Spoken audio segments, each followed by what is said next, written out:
News every 15 minutes, weather every 10, and sports twice an hour. Newstalk, KGVO, AM 1290 and 98.3 FM. You're listening to Montana Morning with Peter Christian. That special election ballot will only have 3 names. Good morning, everyone. Montana Morning. It's Monday, April 10th, 2017. Skies clear. It's 27 degrees in Missoula right now.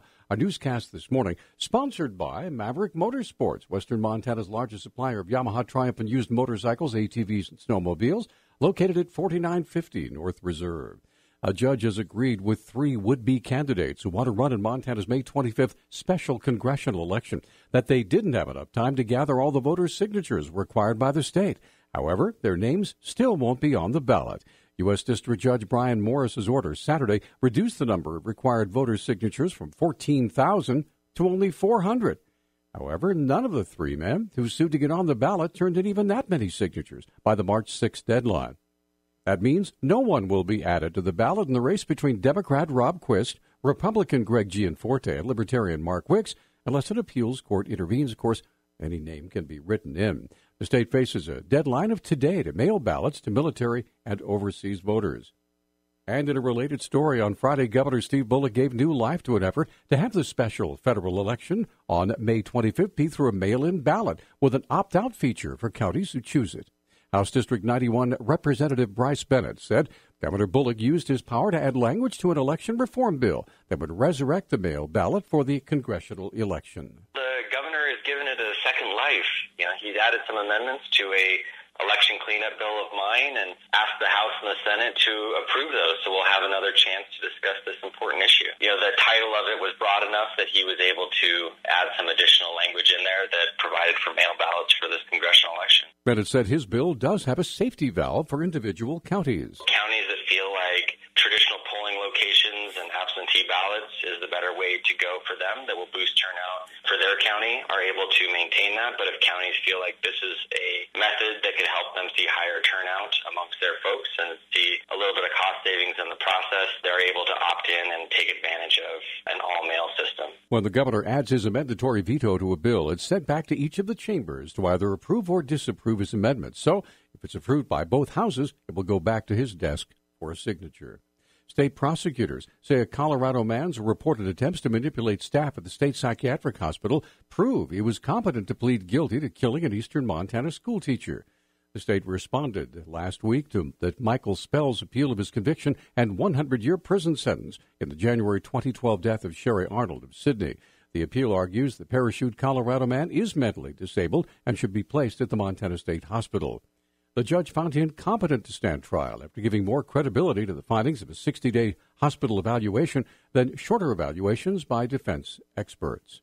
A psychiatrist testified that Spell could control his behavior to earn privileges at the hospital and that his psychiatric complaints seemed to increase after he learned which symptoms could lead to a finding of guilty but mentally ill.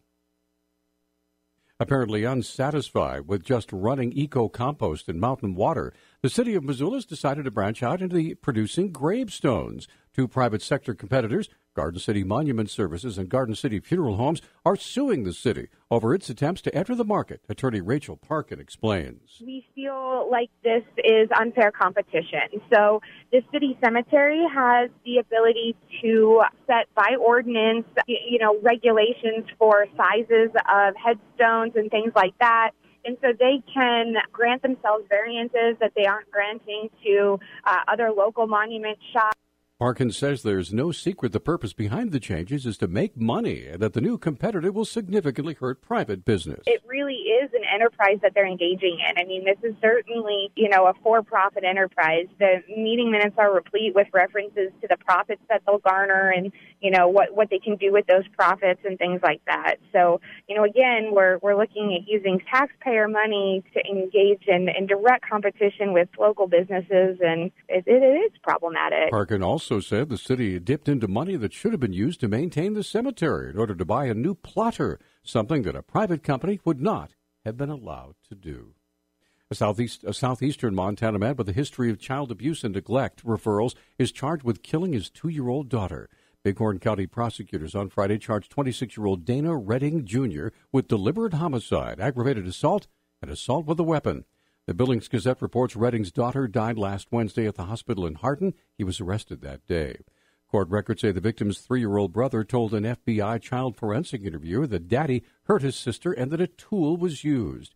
Prosecutors say the girl had an open wound on the back of her head and a lot of bruising. An autopsy found she died of injuries caused by, quote, abusive physical contact, end quote. Law enforcement officers are investigating the death of a southeastern Montana child as a homicide. Of course, that's the same story.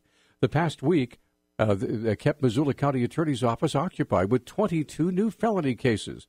County Attorney Kirsten Papps said there was a significant number of violent crimes in the mix. 6 of those I would put in the violent crime or crimes against persons category. That included 2 violation of orders of protection, 4 partner family members / aggravated assault cases involving pretty serious abuse against a partner family member. We had a holdover assault with a minor case from last week. The assault with a minor holdover case involved a parent accused of strangling and biting a child.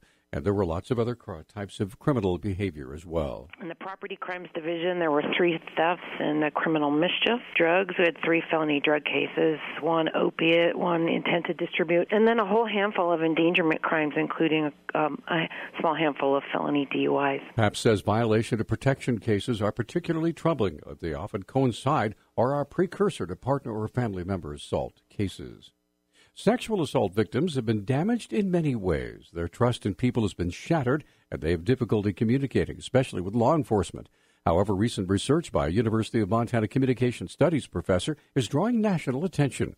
Associate Professor Christina Yoshimura comments. I think people who've experienced sexual assault and other forms of interpersonal violence, their boundaries have already been violated so extremely that when we think that we're being helpful in asking about that experience, we're essentially violating that boundary again if we don't give that person a chance to establish and sort of come out with that as they feel more comfortable. Yoshimura volunteers with the Curry Health Center counseling services on campus to bring her research out of the classroom and into real life for students at UM. SARC, upstairs in Curry and downstairs in counseling services, we work to ask people what it is that they need and want, and then help them move forward in that goals. And so I think for many people, reestablishing boundaries of trust, of safety in their communication are goals that they have. Read more about Professor Yoshimura's work by visiting the story on our website at newstalkkgvo.com. Our News Talk time now is 6:12. News Talk KGVO. Missoula's official weather station.